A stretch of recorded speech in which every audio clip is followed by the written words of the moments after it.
kami dalam Newsroom JAK TV dan kami akan melanjutkan perbincangan mengenai persiapan arus mudik jelang libur Lebaran 2018. Baik Pak Budi, bila kita melihat ke 2016 lalu ada kemacetan horor yakni di tol Brexit Pak ya. Nah ini antisipasi apa yang memang telah dilakukan oleh Dishub sejauh ini? Ya baik, terima kasih. Kalau kita belajar dari persoalan Brexit yang 2 tahun yang lalu, memang itu bisa terjadi karena pintu tolnya cuma 2 kalau tidak salah ya. Dan kemudian saat itu belum ada pengaturan dari Jakarta. Ibaratnya kalau arus air itu dibuka lah mungkin dari Jakarta dibuka mungkin bendungannya ngalir terus, tapi kemudian saat keluarnya itu kemudian sempit. Nah untuk yang bisa seperti ini, potensi seperti ini menurut saya sekarang ini adalah di pintu tol di Pemalang di Gandulan. Tapi kita sudah antisipasi karena sebetulnya kalau pintu tol mungkin masyarakat tidak mau menggunakan jalan tol yang fungsional, itu pasti akan keluar di Gandulan. Dia akan tujuan ke arah Kendal, Semarang, atau kemudian bisa juga keluar di Pemalang yang ke arah Purbalingga, kemudian ke arah Wonosobo, Banjarnegara sampai dengan Purwokerto. Jadi kita mengantisipasi di Gandulan itu. Tapi mudah-mudahan sih tidak seperti separah Brexit ya, karena memang selain bisa lanjut ke arah tol yang fungsional, juga bisa keluar di situ. Nah, antisipasi kita, memang kemarin saya sepakat dengan Pak Kakor Lantas, pada lokasi itu nanti akan diatur, yang pertama dari Jakarta, arus kendaraan itu nanti akan diatur. Kalau ada informasi di sekitar Cirebon sampai dengan ke Brebes sudah terlampau padat, itu akan dikurangi dari Jakarta. Jadi yang sampaikan Pak Darman tadi, nanti ada sebagian kendaraan yang dari Jakarta, kendaraan pribadi, itu sebagian akan kita alihkan ke jalan arteri biasa, akan kita coba sebagian ke jalan tol. Nah kalau mungkin berangkat sama-sama dari Jakarta, satu jalan arteri, satu jalan tol, sampai di Brebes pasti akan berbeda. Lebih cepat yang jalan tol. Sehingga nanti mungkin kita harapkan pada saat memasuki jalan-jalan pintu yang di Gandulan itu, pintu tol Gandulan mungkin tidak akan terjadi penumpukan seperti itu. Salah satu masalah yang di Brexit itu kan cuma ada 2 pintu tol begitu ya. Nah, untuk di Gandulan sendiri ini memang sudah diantisipasi mungkin dengan beberapa pintu tol kah atau gimana?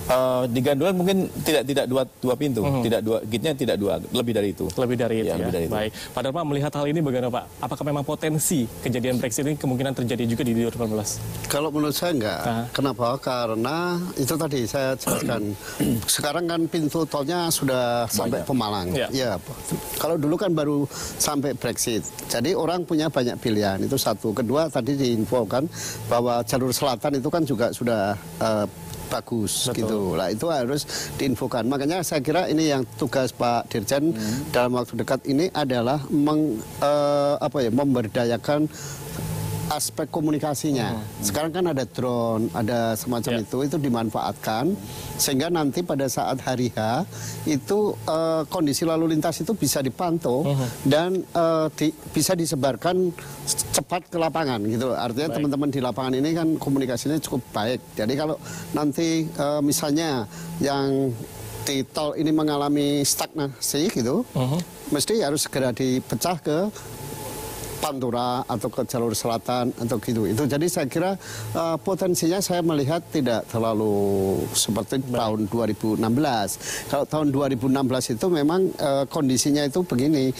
Kalau ini pintu tol dari Brexit, dari Brebes Timur, ini arah Pantura, jadi mentok di sini. Penumpukan terjadi. Ya, terjadi penumpukan di sini. Ini saya kira yang menjadi sebabnya. Nah, kalau sekarang ini relatif sudah terpecah kemana-mana. Ada yang Brexit, ada yang tadi di Pemalang, Pejagan, terus nanti bisa juga tol fungsional sampai Semarang. Baik. Gitu. Berarti dengan banyaknya opsi yang diberikan oleh pemerintah ini, sejauh ini sosialisasi apa yang memang telah dilakukan oleh pemerintah untuk memberikan informasi? Mungkin kita sudah bekerja sama dengan beberapa media dan sekaligus mungkin seperti sekarang ini kita kan sekaligus juga menyampaikan kepada masyarakat bahwa dengan adanya jalan tol yang sudah terhubungkan dari Jakarta sampai dengan Surabaya dan nanti tanggal 5 Pak Menteri Perhubungan dengan Pak Menteri PUPR itu akan melakukan pengecekan terakhir tentang kesiapan jalan tol ini. Kalau saya sendiri mungkin besok saya akan melihat dari mulai Semarang sampai dengan ke Jakarta sampai dengan Cirebon. Jadi sampai di Cirebon nanti masyarakat yang ke arah Semarang memang dia pasti akan mengarah ke arah timur. Tapi kalau yang ke arah selatan, yang ke arah Brebes, Bumiayu, Aji Barang, Purwokerto, kemudian ke arah Jogja, itu bisa lewat jalan tol juga, tapi dia bisa mengambil keluar di Pejagaan yang pertama. Terus tadi disampaikan juga, bisa juga ke Brebes Barat dan Brebes Timur. Itu kalau dia keluar di Brebes Barat, Brebes Timur, dia bisa langsung ke Tegal, ke arah selatan, ke arah mungkin sampai ke Purbalingga, Purwokerto, kemudian sampai ke Jogja, ke Bumen itu bisa menggunakan jalur ke Pemalang. Ya. Jadi keluar di situ. Atau kemudian keluar juga di tadi yang Gandulan tadi. Jadi ke arah selatan itu bisa dari mulai Pejagan, Brebes Barat, Brebes Timur sampai dengan ke Gandulan. Cuman kalau keluar di Pejagan, yang harus diantisipasi oleh masyarakat adalah ada di situ pembangunan rel itu kereta api yang mau dilewatkan ke bawah di sekitar Sawahan itu mungkin masih menjadi hambatan karena kemarin saya melihat juga di situ ada terjadi antrian itu di sekitar daerah Bumiayu sampai dengan ke arah Haji Barang. Baik. Itu di Sawahan. Juga ada jalur yang rawan di situ di FO di Kretek itu juga cukup rawan. Kemudian yang menarik sebenarnya kalau masyarakat mungkin mau ke arah selatan itu saya rekomendasikan tapi mungkin dengan catatan mungkin harus hati-hati karena memang jalannya sempit, tetapi memang pemandangannya agak bagus itu yang ke arah Gunung Slamet dari mulai keluar Brebes Timur atau Brebes Barat ke arah Tegal, Tegal ke kanan lewat Selawi, nanti masuk ke atas lewat Muga, nanti keluar di Purbalingga. Itu jalannya cukup bagus dan sepi itu. Jadi memang banyak sekali opsi di sini. Banyak sekali ya. Baik Pak Dharma, ini kan bisa dikatakan wilayah-wilayah yang berpotensi seperti tadi Pak Budi bilang ada Gandulan, ada Penjagan tadi Pak ya. Penjagan. Nah ini bisa diantisipasi oleh masyarakat dengan perjalanan malam Pak. Menurut Anda bagaimana ini Pak? Sebetulnya perjalanan pagi pun juga nggak ada masalah. Yang itu menurut saya justru nanti yang akan stuck itu di persimpangan sebidang di antara Nganjuk, antara Mojokerto. Oh itu Mengkreng. Itu bisa lama per jam. Dan sebetulnya kemacetan-kemacetan lokal itu yang tidak bisa kita abaikan. Misalnya ini sudah 3 tahun berturut-turut ini Secang ke Magelang. Itu jaraknya sedikit. Itu jaraknya cuma 9 kilo atau berapa. Tapi bisa ditempuh sampai 3 jam. Nah ini kemacetan-kemacetan semacam ini yang saya kira harus perlu mendapat perhatian. Mengkreng itu juga demikian. Mudah-mudahan 3 jam karena memang padat penduduk. Padat. Oh baik. Dan saya tidak tahu. Iya, jaraknya pendek, tapi sudah 3 tahun terakhir ini memerlukan waktu tempuh 3 jam gitu. Nah kalau Mengkreng ini mudah-mudahan bisa diminimalisir dengan difungsikannya jalan tol Wilangan sampai dengan Mojokerto. Kertosono. Sampai Kertosono. Tetapi yang tidak boleh kita abaikan juga itu kan di luar Jakarta ini, misalnya Bali. Bali itu kalau Lebaran begini banyak orang datang ke Bali, Gilimanuk dan pasar itu padat.